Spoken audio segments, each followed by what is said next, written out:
कांग्रेस के राष्ट्रीय प्रवक्ता पवन खेड़ा आज जयपुर दौरे पर थे। इस दौरान उन्होंने पीसीसी वॉर रूम में प्रेस कॉन्फ्रेंस करते हुए आरएसएस और बीजेपी पर हमला बोला। उन्होंने कहा कि आरएसएस की जो सड़न है वो इस कदर हावी हो रही है कि अब जो एक 20-22 साल का लड़का था उसके अवसाद में रहा और उसने आखिरकार ऐसा कदम उठा लिया जिसके वजह से उसको जीवन से हाथ धोना पड़ा।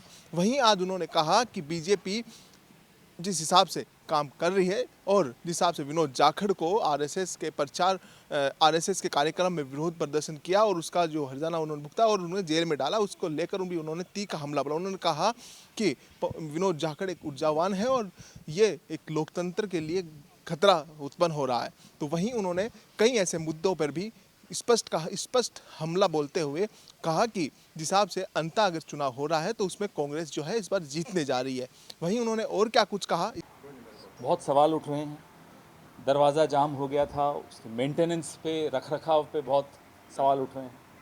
अक्सर ये देखा जाता है, ना केवल राजस्थान में, अनेक राज्यों में देखा जाता है कि जो इंफ्रास्ट्रक्चर कांग्रेस की सरकारें तैयार करके गईं, उनका रखरखाव तक नहीं किया जा रहा।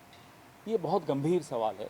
20 कितने लोगों की डेथ हुई, 20 या 22 निर्दोष लोगों की जान चली जाए गैर जिम्मेदाराना सरकारों के चलते, ये बहुत अफसोस की बात है। चिकित्सा के विषय में भी सवाल उठ रहे हैं कि समय पर चिकित्सा नहीं मिली, वो भी एक गंभीर सवाल है। आने वाले दिनों में हम और आप ये कई सवाल पूछेंगे, लेकिन क्या इन सवालों के जवाब मिलेंगे, ये सबसे बड़ा सवाल। एक सर, बिहार में अभी तक महागठबंधन डिक्लेयर नहीं कर पाई है सीटें, शेयरिंग नहीं हो पाई, काफ़ी सवाल खड़े हैं। अभी तो आखिरी तारीख तो नहीं आई है, हो जाएंगे उससे पहले ही, निश्चिंत रहिए। सवाल पूछना आपका हक है, लेकिन हमारी कोई विवाद नहीं। हम लोग सब सुचारू रूप से बहुत स्मूथली टिकटों की घोषणा बहुत जल्दी हो जाएगी। सर, ऐसे आरोप लगाए जा रहे हैं कि आरजेडी कांग्रेस को हारने वाली सीटें ऑफर कर रही है। ऐसा कुछ नहीं है। न कांग्रेस इतनी कमज़ोर है कि हारने वाली सीटें ले लेंगी, ना आरजेडी इतनी गैर जिम्मेदार है कि हमें हारने वाली सीटें देंगी। हमारे संबंध बहुत अच्छे हैं और हम मिलजुल कर ही निर्णय ले रहे हैं। हमें तो सर आरजेडी के सामने कांग्रेस सरेंडर करती नजर आई है। इस बार वो अपनी ईमानदारी से सीटें मांग रही है, तो इस बार इतनी दिक्कत कैसे आ रही है? कोई दिक्कत नहीं आ रही। पहले भी ईमानदारी से सीटें मांगते थे और ईमानदारी से सीटें मिलती थी। कई बार एक आध सीट ऊपर नीचे हो जाए वो अलग बात है, वो भी कोई नीयत में खोट किसी की नहीं होती। और इस बार भी बहुत ईमानदारी से आपस में चर्चा चल रही है और अंतिम चरण पे है। बहुत जल्दी ही सीटों की घोषणा हो जाएगी। सर, इलेक्शन से ठीक पहले आईआरसीटीसी का जो आरोप तय हुए हैं, उनको किस तरह से देखते हैं? अब ये तो आप देख ही रहे हो कि पूरे 11 साल का इतिहास अगर आप देख लेंगे, तमाम एजेंसीज का गठबंधन भाजपा से दिखता है।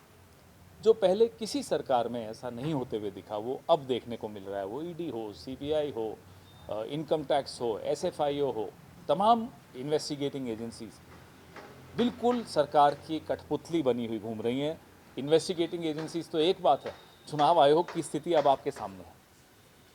सर, एनडीए में भी बिहार चुनाव में एनडीए में भी विरोधाभास देखने को मिल रहा है। आज उपेंद्र कुशवाहा अमित शाह से मिलने पहुंचे हैं। हाँ, सुन रहे हैं, बहुत कुछ सुन रहे हैं। नीतीश जी का गुस्सा भी सुन रहे हैं, सब कुछ सुन रहे हैं। खैर, उनका घर वो जाने। हमें ये मालूम है कि ये चुनाव हम लोग मिलकर लड़ रहे हैं और जीतने की ओर अग्रसर हैं। इस मुलाकात को कैसे देखते हैं, इस उपेंद्र कुशवाहा और अमित शाह की? हमें किसी और के घर में ताक झांक करने की आदत नहीं, ये आदत उनकी है।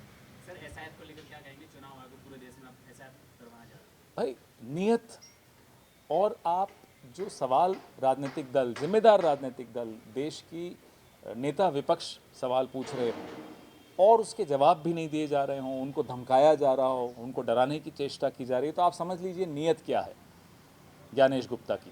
ज्ञानेश गुप्ता को चाहिए कि बाहर आके जवाब दें। जो सवाल पूछेगा उसको नोटिस जाएंगे, उसको डराएंगे, धमकाएंगे। उससे हम तो डरने वाली पार्टी है नहीं साहब, हम डरेंगे नहीं, हम सवाल पूछेंगे।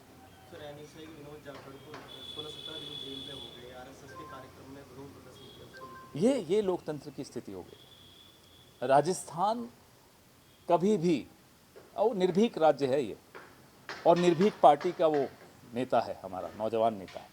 हम डरने वालों में से नहीं है, लेकिन राजस्थान और पूरा देश देख रहा है किस तरह से दमन किया जा रहा है, आवाज़ों को दबाया जा रहा है। सर, एक हरियाणा में आईपीएस अधिकारी हैं पूरन कुमार, उनकी आत्महत्या बाद में जो अधिकारी चेक कर रहे थे वो भी उन्होंने भी बहुत अजीब सा माहौल बना हुआ है। एक हफ्ता गुजर जाए, कोई एक्शन न ले सरकार, ये बहुत हैरानी की बात है। भाई, एक आला अधिकारी ने आत्महत्या की है और सरकार उसके सीनियर जिसका उसने नाम लिखा उसके खिलाफ इतना एक्शन लेने में भी, कल राहुल जी जाने वाले थे तो तुरंत में उनको छुट्टी पे भेज दिया। माहौल देखिए कैसा बनाया जा रहा है, क्यों इतना विवाद बढ़ने की नौबत आ रही है, ये क्यों किया जा रहा है। निष्पक्ष जांच होनी चाहिए, दोनों केसेस की जांच होनी चाहिए और दूध का दूध और पानी का पानी सबके सामने आना चाहिए। एक सर केरल में भी एक लड़की के साथ कोई कुकृत्य की वारदात वगैरह RSS देखिए, ये जो शाखा में बच्चा 4 साल का, उसके पिता ने उसको भेजा, इस उम्मीद से भेजा कि कहीं कुछ सीखेगा।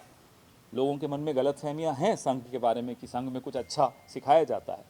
संघ की जो सड़ांध है, जो बदबू है, वो अब पूरे समाज को समझ में आ रही है कितनी सड़ांध, कितनी गहरी है। एक बच्चा 20-22 साल तक वो अपने अवसाद से लड़ा, उसने कोशिश की कि अवसाद से बाहर निकले।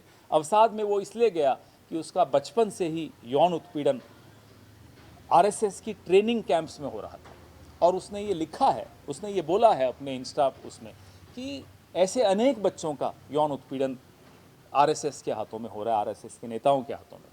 और अभी तक जो संघ प्रमुख हम सबको भाषण देते फिरते हैं कि साहब हिंदुओं के 4 बच्चे होने चाहिए, 5 बच्चे होने चाहिए, ये आप बच्चों की हालत करते हो, इस पे मुंह नहीं खुलता। जो मोदी जी सिक्का जारी करते हैं, डाक टिकट जारी करते हैं, संघ के 100 साल हो गए, मुंह नहीं खुलता। प्रचारक थे उसी संगठन के।